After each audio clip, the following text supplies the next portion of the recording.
everyone, this is Yael from Yael Alchemy, and I'm here with a message of the Divine Masculine for his beloved for the week of October 30 to November 5, okay? And as always, I've already prayed over the cards and shuffled them, and at the bottom of the deck, oh, yes, well, happy Halloween, everyone, and all my greetings, and I strongly urge you to listen to the Twin Flame Weekly. I know some of you skip it because it's a bit longer than usual, but actually most of the messages for the collective, most direction is given during the Twin Flame Weekly, so I urge you to please watch that because, not because I need more viewer counts, but it's important. There are lots of tips that have been given by Spirit on how to navigate life in 3D while being anchored in 5D, okay? So anyway, let's get on to this reading.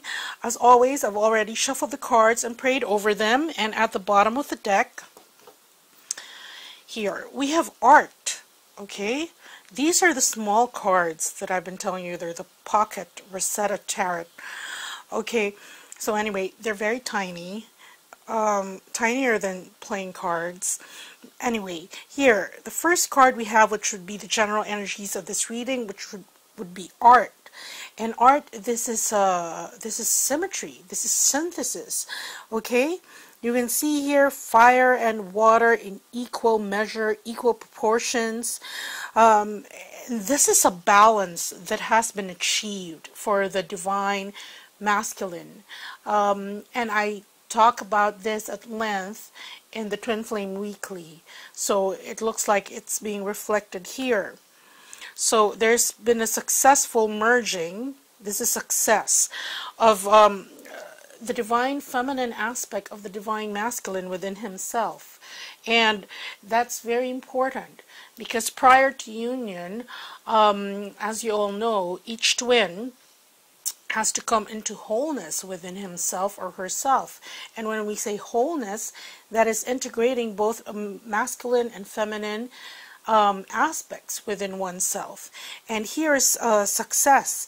You can see this is pictured by these worker bees. And look, this is the queen bee. And they're all connected. And their connection results in this six-pointed star. And I forget, but there's significant meaning to the six-pointed star. I can't recall it right now. But that's very important. That's why, look, they're all connected. And it's like bees are one of the highly organized insects that we have on the planet. And they can communicate with each other. Despite their large numbers across distances, in order to get all this, their hive working together and to produce honey. Okay, so anyway, there is success here. And look, the universe, this is the completion of something. So this is indeed confirmation from our Twin Flame Weekly that the Divine Masculine is, if he hasn't headed in his own personal graduation yet, then he's headed there, okay? And here we have the universe. That's a completion, a resolution of a matter. And look, it's like this failure, okay? That's ended. That has been resolved within the Divine Masculine, okay? If a lot of readings before, the Divine Masculine was going through his dark night of the soul, he has been contending with this being very parched, spiritually speaking. You can see this is symbolized by this parched earth, okay? And it is crumbling.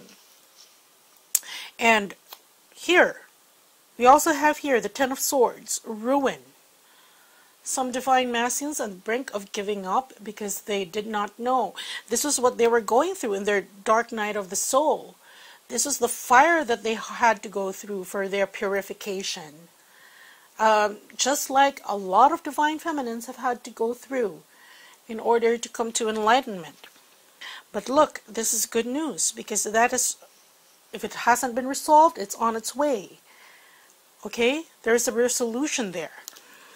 And the next card we have here, replacing all this, is wealth. And here, the Prince of Wands. See, there are gifts in store for the Divine Masculine for having gone through this, his own version of hell on earth, okay, in order to get to this balance. And sometimes it is jarring, whatever we have to experience. My personal dark night of the soul was several years, and I call it my series of unfortunate events. Well, actually, that lasted years, and it was very, very difficult to go through. And here you can see our Divine Masculines have just emerged from it, and in its place, okay, there is this tangible wealth, abundance in store for him. And here we have the Prince of Wands, which is him using this to move forward, propelling himself to move forward, okay, with this balance in mind, because it's the Alpha and Omega, okay, it's the divine dichotomy.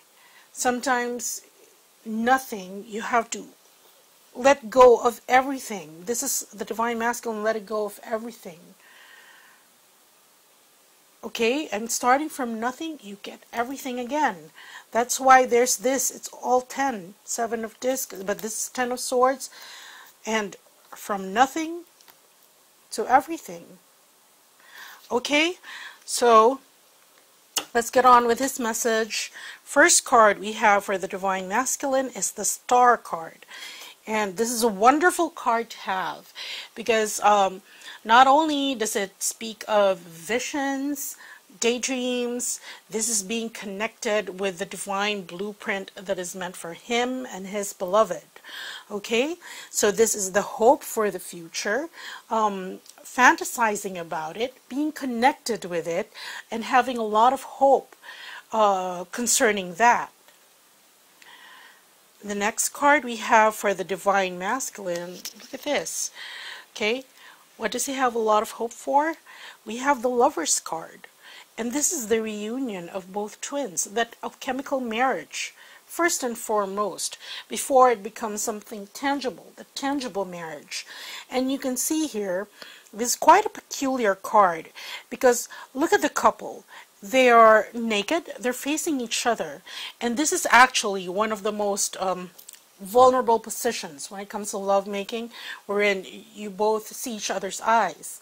Okay, of course I know they're not making love, but you know, there's a reason why people who just do the act, consummate, have sex, and if it's casual, sometimes they'd rather not look at their partner's eyes because it's just the act. But here, there's complete vulnerability when you stare into somebody's eyes while making love, or while, you know what I mean, okay? Because there's that vulnerability, and you're connecting with the soul of the other person while having sacred sex, okay? And look at this, there are two mirrors behind. One is the moon and the other is the sun, and they're both connected by the infinity symbol, the lemniscate.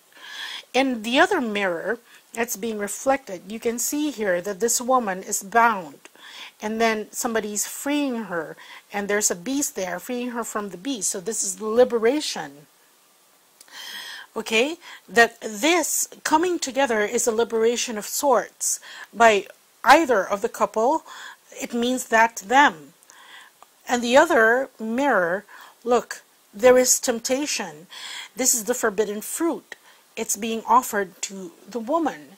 I mean, in religion, this would be Eve, and the fruit, the forbidden fruit, being offered to her. But of course, not by the snake, because there's a hand here. So I'm kind of reminded by Snow White, but really, no, that's Eve, okay? And this symbolizes all the choices, the temptations that either one of them have had, because these are mirrors of each other. It depends on whether it's your feminine the divine feminine in you that has to be liberated, that's being mirrored by this, or the divine masculine that needed to be accountable for the choices that he makes or that he has made.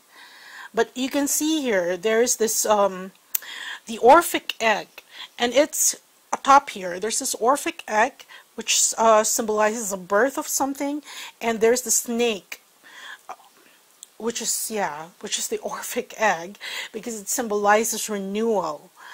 Okay, there is the lion here and the ego, symbolizing this is the masculine and this is the feminine, and they're coming together in a marriage. You can see here the bee, the honeycomb, the honey there is symbolic of the third energy that they make together. Okay, the third card here is the Emperor.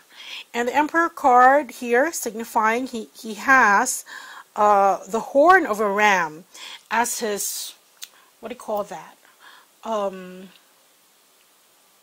Staff, wand, okay?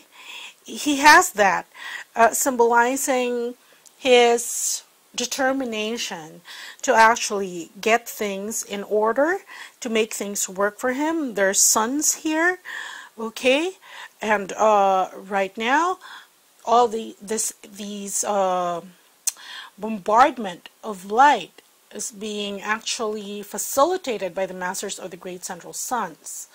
Okay, they are trying to help this planet Earth, which is only one planet in, well, the more than 12. Do we have 12 or 9? The 9 planets that we have, okay, that we know of, at least in this galaxy.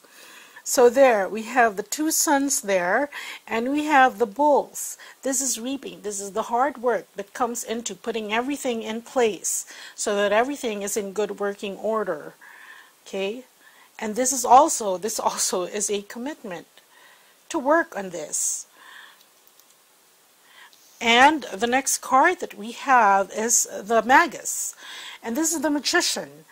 And the Magician involves will. Because, you know, you may have all the ingredients in front of you, but it's really up to you what you make out of them. Okay? It's like a cook, and you have all these things prepped, and, you know, if you're the sous chef, and you have a guest master chef, maybe he's Michelin starred, okay? But you don't know what he's going to cook. So what do? You prepare everything so that anything that he could possibly cook, okay, the ingredients are there. Of course, that's a long shot because usually they know what they want to create. But what I'm saying is that here, all the ingredients are already prepared for the divine masculine to create what he wishes to create. It's just a matter of waving this ram horn wand, okay, and using the proper proportion of each of these elements in order to create. And of course, it's like when you manifestate, okay, a very decisive trait of effective leaders is having what they call political will. You need to want it. You need to want it to get others to help you create whatever you want to create.